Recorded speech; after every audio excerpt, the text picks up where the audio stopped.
What's up? Today is Rend Basics episode 2, and today we're going to be talking about energy and hydration, in other words food and water, and basically how to keep those up.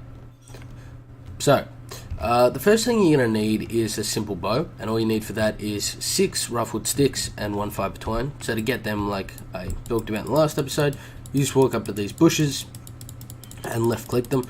You might need more than one bow. Actually, you probably will need more than one bow because the first bows are very weak and they do have limited durability.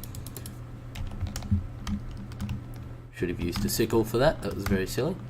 And we got the tangle vines debuff.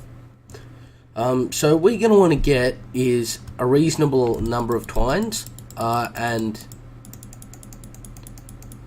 a fair bit of wood. Actually, you're going to need quite a few sticks because you need it to make the arrows as well. So I'm just going to speed up through me getting through all the materials because it's going to be a bit boring.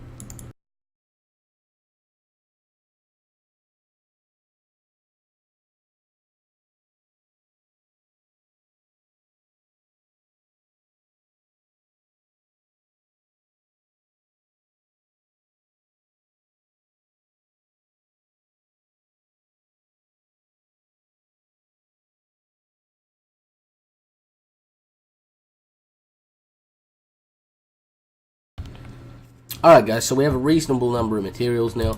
We're going to make ourselves a few bows. They can take a second to create because, well, they just can.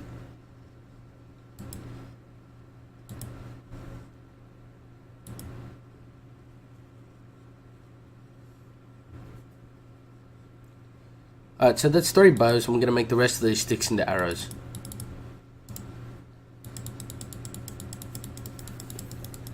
So as you can see, it takes a little while for this to go through, and I apologize for that absolutely disgustingly terrible noise. I couldn't find a way to turn off that noise on its own, and I thought, yeah, takes away a bit from the...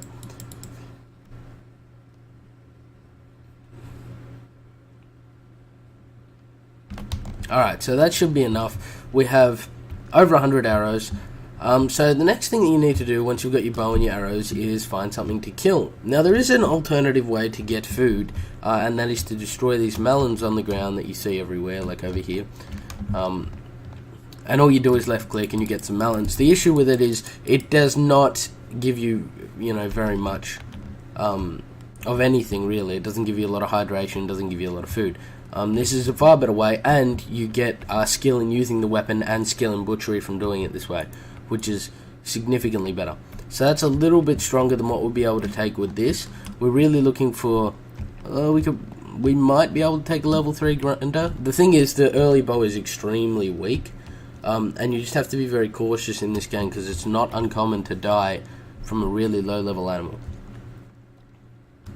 So I'm just trying to make sure that we pick our target here. Here we go, a gruntling.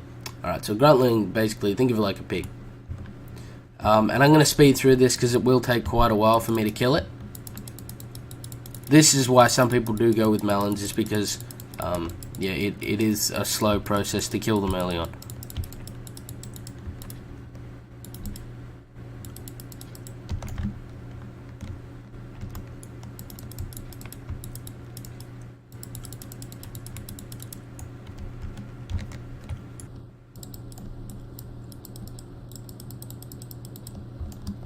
Alright guys, so we killed it, and now all we have to do is take out a spirit hatchet and left click, and what we'll get is boar ribs, or some variation of food depending on the animal. While I'm doing this, I'm just going to mention that right clicking on an animal will provide you with thin leather scraps, and those are really important for early progression. So bed it up some more, get the rest of the food you can out of it, and the next step is to create a fire. So all you need for that is 4 roughwood logs, 4 crumblestone and a flint, and I'll show you guys just quickly how you get all of that. I'll speed through this, but the simple answer is, for roughwood logs you right click with an axe on a tree, for crumblestone you left click on a rock with a mallet, and for flint you right click on a rock with a mallet. So you'll see me doing that, but I'll speed this up again because it's going to be terribly boring.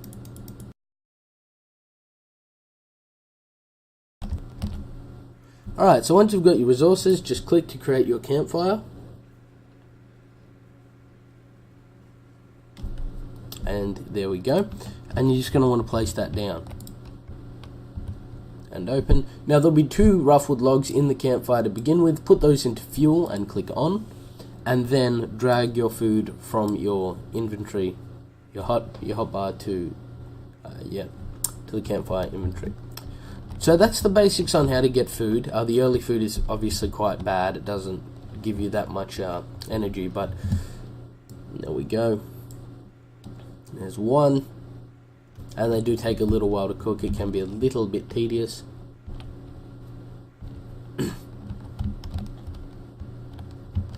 Although with that said, this is particularly bad. Alright, and there's 2. So, that's the way you get food, and then you literally just click whatever hotkey it's assigned to. Now please note, if you eat 2 of these pieces of food, like so, you will actually stack. As you can see in the bottom left corner, it says feasting, and it has 2 on it. And you do gain a quicker healing effect, and you get just as much out of it. So don't be afraid of, oh god, I need to wait to eat the next one. No, you can eat them all at once. Water's much simpler. Just go up to a water hole or a lake or anything that you can see water in and click F to drink, and it will automatically fill it. Now, if you do not fancy running to a lake every time you want to refill your water, the alternative is to create a rough hide water skin. So you do need to create rough weave trousers first, which is just literally making them out of twine. You only have to do that one time. And then a rough hide water skin is made using 12 thin leather scraps and 2 fiber twine. And as I mentioned earlier, thin leather scraps come from killing animals and then right clicking on them with the hatchet. So that's the basics of food. There's some more complicated recipes and stuff. One of the ones you'll get very early on is salt cured meat, which will obviously give you a slightly better yield. But that's all for now, guys. Thank you so much for watching. If there's any questions, obviously drop them